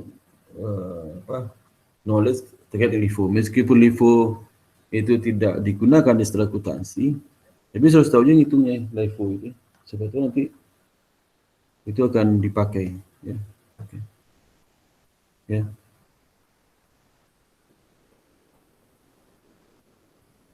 Di LIFO itu dia kebalikan dengan FIFO. Kalau FIFO kan pertama masuk, pertama keluar itu dijual, masuk itu kan dibeli. Pertama dibeli, yang pertama dijual. Ya. Sehingga pesanan akhir itu berasal di harga pembelian terakhir. Ya. Kalau FIFO yang pertama masuk terakhir keluar. Ya. Itu terakhir masuk, pertama keluar. Sehingga barang kalau harga pokok itulah harga pokok yang berasal dari harga terakhir. Sedangkan ending inventory berasal dari harga-harga awal. Kalau harganya naik terus, berarti di LIFO itu COGS-nya pasti lebih tinggi pada COGS di FIFO. Karena FIFO itu COGS-nya berasal di harga awal. Yang pertama masuk, pertama dijual. Ini COGS-nya berasal dari harga awal. Sehingga endingnya berasal dari harga akhir. Nah, kalau di LIFO kebalikan. Karena COGS yang berasal dari harga akhir, berarti lebih tinggi COGS FIFO dibandingkan COGS LIFO. Dan juga endingnya karena berasal dari harga awal lebih rendah ending LIFO dibandingkan FIFO. Rendah. Nah, harga ending sama COGS rata-rata berada di antara kedua itu, di antara LIFO sama FIFO itu rata-rata. Ya. Rata-rata berada di antara dua itu. Bisa kalau dia COGS kan juga itu lebih tinggi LIFO kan, kalau LIFO harga terakhir. Maka rata-ratanya pasti di bawah LIFO, di atas FIFO gitu, COGS. Kalau ending bisa, ending itu yang mana paling tinggi? Itu LIFO itu endingnya berasal dari pembelian terakhir, pasti dia akan lebih tinggi karena harga naik terus. LIFO lebih rendah, berarti kalau ending rata-rata, berarti harga endingnya di bawah LIFO, di atas FIFO, gitu ya. Ini sudah bingung, nanti sudah akan ngerti maksudnya di latihan lihat ini. Ya. Saya bandingkan hasil FIFO sama LIFO seperti apa. Ya. Ini contoh yang sebelumnya ini ya. Itu sebelumnya ya. Maret, 30 Maret nih. Ya. Pembelian tanggal 19 Maret. LIFO perhatikan LIFO. Kalau LIFO, kalau dia menggunakan metode predict system ya, tentu saja yang ending inventory dari mana? Last in, last office out. Berarti yang terakhir masuk itu yang pertama dijual. Berarti showcase berasal dari harga-harga terakhir. Kalau ending berarti harga awal. Ending kan 6.000. Diambil dulu yang kalau Maret yang pertama dulu masuk kan terakhir keluar. Ya. Jadi pertama masuk tahun Maret itu masih ada sisa. Berikutnya Mas Maret. Sehingga diperoleh dikalikan harga pokok per unitnya. Sehingga endingnya 25.600. Pasti ending inventory FIFO lebih rendah pada ending inventory FIFO. Pasti. Nah, sehingga barang tersebut dijual 43.900 dari hitung sebelumnya datanya. Setelah ending 25.600 karena ending FIFO ini lebih rendah pada ending FIFO, maka showcase FIFO itu lebih tinggi. Showcase FIFO lebih tinggi daripada showcase-nya FIFO, pasti. Karena showcase FIFO itu berasal pembelian terakhir, harga lebih tinggi. Kalau perpetual ya sama juga di masing-masing ada pembelian dan penjualan dan berubah layar inventory-nya. Misalnya pembelian pertama ya, nanti pembelian bulan Maret ditaruh pembelian pertama 2 Maret layarnya sama. Pembelian yang penjualan 17 Maret 17.600 karena yang diambil harga terakhir ya. Harga terakhir kan masuk yang 15 Maret 4,4. Ini 4.000 kali 4,4 17.400. Pasti lebih tinggi lah dengan harga showcase-nya FIFO. Karena ini kalau FIFO harga terakhir, kalau FIFO harga awal ya. Ya, sehingga presiden akhirnya 2.000 yang pembelian pertama dulu, 2.000 beli terakhir. Sehingga dibeli lagi 32.000, maka lahirnya ini 26.300. Berarti yang inventory LIFO pasti lebih rendah daripada ending inventory-nya FIFO. Nah, kita bandingkan ya. Kalau bandingkan antara metode yang digunakan ya. Ini contoh sama tadi, contoh sama ya. Nah, contoh sama. Kalau rata-rata kan FIFO sudah dihitung ya contohnya. LIFO sekarang. LIFO itu perhatikan ya. Showcase LIFO lebih tinggi 20.000. Dewa 20.000 dari pembelian terakhir 5.000 kan kali 4 ya, 20.000. Ya. Gross profit pasti dia lebih rendah karena showcase lebih tinggi. Berarti kan kalau FIFO kalau rata-rata pasti di tengahnya. Kan FIFO 16.000. LIFO 20.000, tengah-tengahnya itu. Nah, itu rata-rata 18.000. Kemudian kalau gross profit, LIFO 40.000. FIFO 44.000. Dia itu tengahnya angkanya. Rata-rata 42 kan itu tengah. Kalau operating expense sama. Enggak pengaruh. Income before income tax ya juga. Income tax kalau LIFO kan lebih kecil karena showcase lebih tinggi ya. LIFO 34. Kalau rata-rata tengahnya 32 antara 34 dan 30. Dan income. Kalau FIFO kan 20.400, LIFO 18 lebih rendah. Rata tengahnya antara di bawah 20 dan di atas 19.200. Itu. So kita bandingkan lagi contoh banding tadi, akibatnya apa? Kalau LIFO itu kan dia LIFO itu apa? LIFO itu net income-nya kan paling rendah. Sehingga paling rendah LIFO itu paling rendah income-nya ya. Income paling rendah. Sehingga pajak dibayarnya juga dia paling rendah 12.000. LIFO itu. Sehingga cash itu paling tinggi dia tu. Cash paling tinggi. Ya. 13 sorry. Ya. WIPO 13.600. Ya. Ini perhitungnya ya. Perhitungnya bersama ini 12.800 ya. Teksnya 12.800 mana? 12.800. Nih. Teksnya. Teks 12.800 ya. Kemudian yang itu 13.500. 12.000. Sehingga case itu paling tinggi dia tuh. Kalau LIFO 1.000. Karena pajaknya dia paling rendah dari pajaknya. Kalau yang rata-rata, kalau yang FIFO 3.500 dia 12.000. Pajak rata-rata kan antara itu. Dia rendah sehingga case-nya paling tinggi. 20.200, sedangkan case LIFO 21.000. Rata-rata antara itu ya. Antara itu. Itu bandingannya.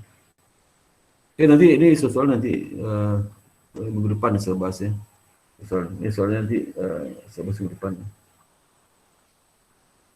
Ya, ada pertanyaan sampai di sini? Kalau pertanyaan sampai sini, halo? Tidak ada, Pak. Ya, ini soal nanti ya. Coba.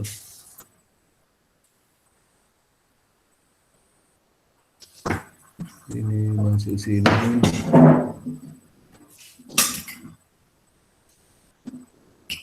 Ya, kemudian.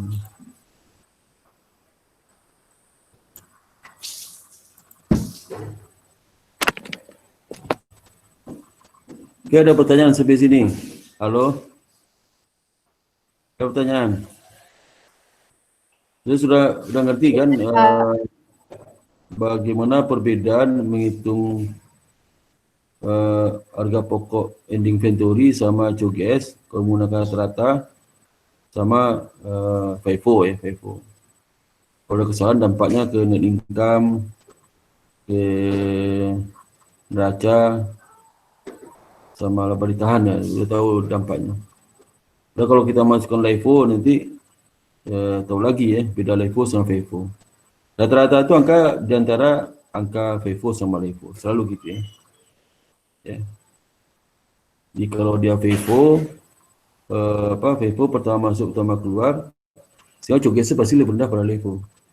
COGS FIFO itu menggunakan harga historis istilahnya. Tapi endingnya menggunakan harga current karena harga pembelian terakhir. Tapi LIFO itu COGS-nya menggunakan harga terakhir, tapi endingnya harga masa lalu. Nah, sehingga kalau di neraca ya, aktiva lancar kalau LIFO itu lebih rendah pada aktiva lancar FIFO. FIFO itu aktiva lancarnya cenderung ke market ya, kalau FIFO, karena harga terakhir. LIFO enggak. Nah, maka dalam pengukuran akuntansi karena pendekatan neraca, maka di standar akuntansi milih FIFO, karena FIFO itu menghasilkan aktiva lancar lebih current dibandingkan LIFO, yaitu maka dipilih FIFO dalam standar akuntansi. Itu alasannya. Karena pendekatan pengukuran kita pendekatan pengukuran neraca. Tapi kalau pendekatan pengukurannya laba rugi pasti dipilih standar akuntansi LIFO. Tadi laba rugi itu menggambarkan laba yang real karena COGS-nya harga sekarang. Kalau LIFO pasti dipilih LIFO ya. Itu kalau ditanya di ujian, ditanya di mana, kenapa akuntansi kita pilih FIFO bukan LIFO? Karena pendekatan pengukuran neraca. Yang dilihat adalah mana pengukuran yang lebih current itu dipilih, itu deh. Karena FIFO itu lebih current ending inventory-nya daripada LIFO, dipilih FIFO. Tapi kalau pengukuran kita pendekatan laba rugi, nah tentu saja net income yang paling current dicari. Yang lebih current apa? Itu LIFO. Karena LIFO itu COGS-nya harga sekarang, harga terakhir, lebih current net income-nya. Lebih LIFO. Itu alasan kenapa FIFO dipilih di standar akuntansi sekarang. Kecuali harga turun, kalau harga turun, lebih current mana? LIFO neracanya. Ending lebih current LIFO, kalau harga turun terus. Ya, itu. Jadi ya tergantung dari kondisi yang ada ya. Di pendekatan kenapa beli FIFO, karena FIFO itu masukkan ending inventory lebih current itu aja dibandingkan LIFO. Ya, itu alasannya. Jadi kalau sudah baca teori accounting itu bisa jawab nih. Ya, nanti kalau pertanyaan saudara misalnya kalau saudara sudah bekerja di akuntansi jadi staff 3 tahun, mau pindah ke perusahaan lain mau jadi account manager, ditanya sama itu manajer kan sudah jawab, kenapa sih kita pakai FIFO sekarang? Nah, jawabnya apa? Boleh potan tuh. Kalau direktur nanya itu ilmunya kuat seperti saya ini, pasti kalau jawab pelepotan salah aja. Jawaban benar apa? Karena pendekatan pengukuran kita itu menggunakan pendekatan neraca. Yang dipilih pengukuran yang bikin aset, utang lebih current nilainya. Mana lebih current FIFO sama LIFO endingnya? Ya FIFO. FIFO dipakai. Itu cara menjawabnya. Kenapa lebih current? Nah, so jawablah kenapa lebih current. Karena di dalam FIFO itu endingnya berdasarkan harga terakhir. Sehingga endingnya lebih current. Sedangkan LIFO endingnya harga masa lalu. Jadi nggak current. Itu jawabnya. Ya. Gitu. Jangan mencela-mencela. Jadi kalau sudah konsepnya kuat, filosofi kuat, nggak ada masalah ya. Gitu.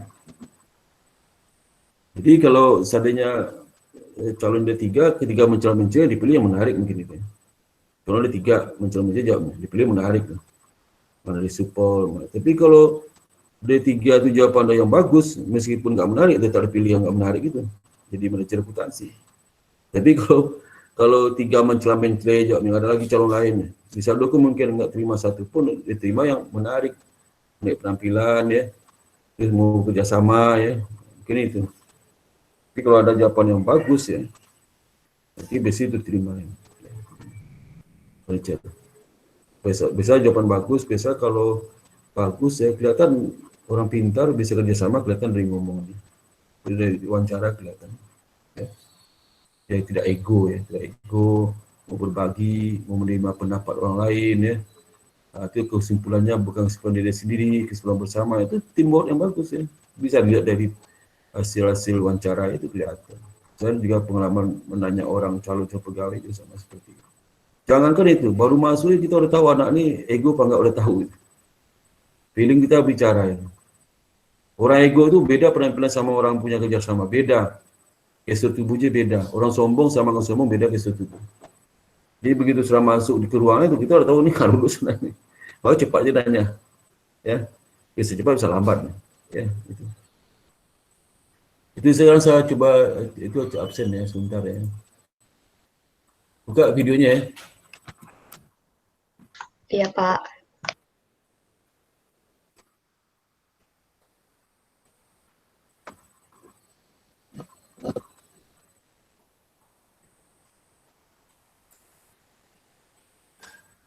Perkuliahan. Itu mode absensi. Ini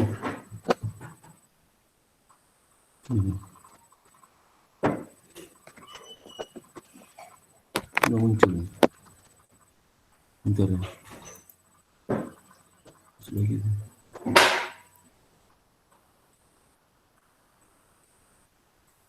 Jadi perkuliahan ya. Itu mode absensi. Enggak ada anak pun enggak ada ya. Hah? Absensi. Kenapa enggak ada nih?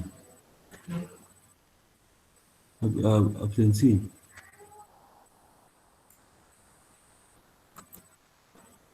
Ini. Dashboard.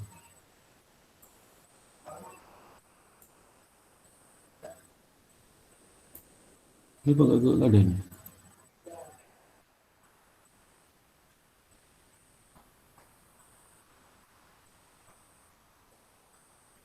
Ini kan perkuliahan kan? Pertemuan dah saya absensi. Itu enggak ada ya? Halo? Halo? Ya Pak, lagi loading mungkin Pak. Loading ya? Iya Pak. Bukannya dia aktivitas perkuliahan, Pak? Apa? Habis perkuliahan? Bukan, Iya. biasanya saya pakai ini. Ini loading nih, bukan loading. Ini keluar dulu ya. Login. Ini. Nah, ini kan biasa perkuliahan nih. Perkuliahan. Iya, Pak.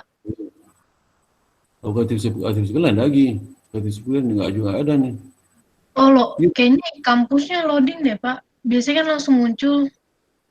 Ya, ini enggak ada. Mungkin ya kampusnya lagi main, Pak. Lagi apa? Lagi perbaikan. Oh, lagi masalah ya. Iya. Coba nanti subsen subsen melalui apa Google Scholar ya. Oke, Pak. Sebentar. Ini enggak ada nih. Ya, Pak. Enggak ada. Muskuler ya. Di pengantar. Ini tensi pemenang. Nih.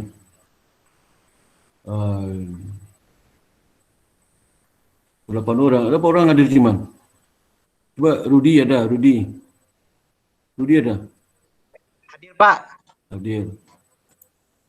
Alia? Hadir, Pak. Alia ada. Alia mana? Hadir, Pak. Alia. Kemudian Sylvia. Hadir, ada? Pak. Sylvia ada. Kemudian Felicia. Hadir, Pak. Felicia hadir. Oh iya, Felicia ya. Kemudian Yenita. Hadir, Yenita. Pak. Hadir. Hadir. Kemudian Maita. Hadir, Pak. Hadir. Maita mana? Maita dari mana? Maita mana? Oh itu ya. Maita. Dewi Yulia. Hadir, Pak. Dewi Yulia hadir ya. Saya. Mana? Dewi Yulia. Oh iya, Dewi Yul. Saya. Ya udah. Dewi Yul. Kemudian Janet. Jen mana? Hadir, Pak. Hadir. Oh itu Janet hadir ya. Kemudian Maria. Hadir, Pak. Oh iya, sip.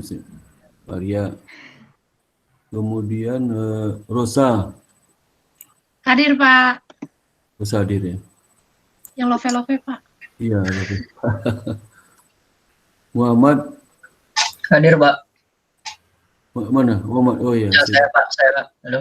Kemudian Safa. Hadir, Pak. Oh iya, Safa ya. Kemudian Azhar. Hadir, Pak. Hadir. Jadi hadir itu 13 tadi 8 langsung maju 13. Isi terus nih ya, aduh, jangan ada isi lah. 13 orang hadir ya. Oke, Rangga hadir, Pak. Siapa? Nggak belum diisi tuh. Kali hadir, Pak. Iya, kok gak diisi nih? Isi dong. Saya udah isi, tapi Isi dong, isi. udah isi tapi nggak mau. Udah isi tapi nggak masuk, Pak. Kok gak masuk? Kok kamu gak pakai email itu kali? Email ABS? Terus pakai Itu email baru apa? ada tuh, Pak. Baru Di masuk layar tuh, Bapak. Aris ada. Terus pakai email ABS ya? Itu baru masuk, Pak, di Bapak. Iya, Muhammad Rafli. Muhammad Rafli ini. Trainer Hayati. Jadi itu ya, jadi kalau pakai email ABS belum masuk. Itu berapa nih? 17 ya, belum masuk 17 ya. 17 yang hadir. Bentar, Pak, saya isi dulu. Oh ya, cepat.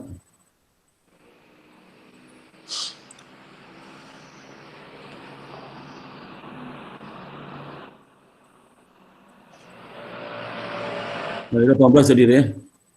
Yang hadir. Harley hadir, Pak. Dari mana belum masuk tuh? Balik mana? Isi dong. Isi.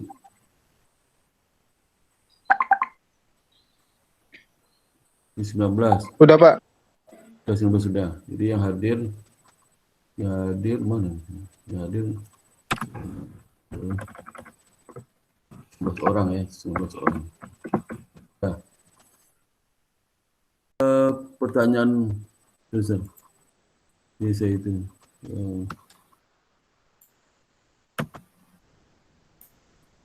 Ya ada pertanyaan sampai sini? Ada pertanyaan? Kalau nggak ada pertanyaan, cukup sampai sini ya kuliahnya. Selamat siang ya, alhamdulillah. Assalamualaikum warahmatullahi wabarakatuh ya. Waalaikumsalam. Makasih ya, Pak. Sama-sama. Makasih, Pak. Sama-sama. Sama-sama. Ya, sama-sama. Sip. Pak, tugas kelompok 1 sudah disubmit ya, Pak? Di mana submitnya, di email ya? Sudah di Classroom, Pak. Oh, bisa. Iya. Terus saya juga kasih link drive-nya, Pak, kalau masih nggak bisa kebuka, Pak. Tugas di mana di si yang tugas baru itu kamu isi? Yang di tugas tadi, Pak. Tugas tadi tugas baru berikutnya, bukan sebelumnya itu. Itu yang tadi itu tugas untuk yang ini, yang apa? Yang ini. Apa yang ini ya? Ya ini tuh tugas yang ke depan nih.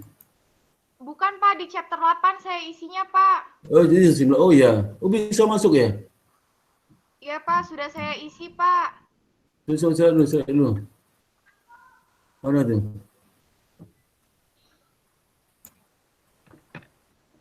Ya ini berarti dong, yang mana yang ini?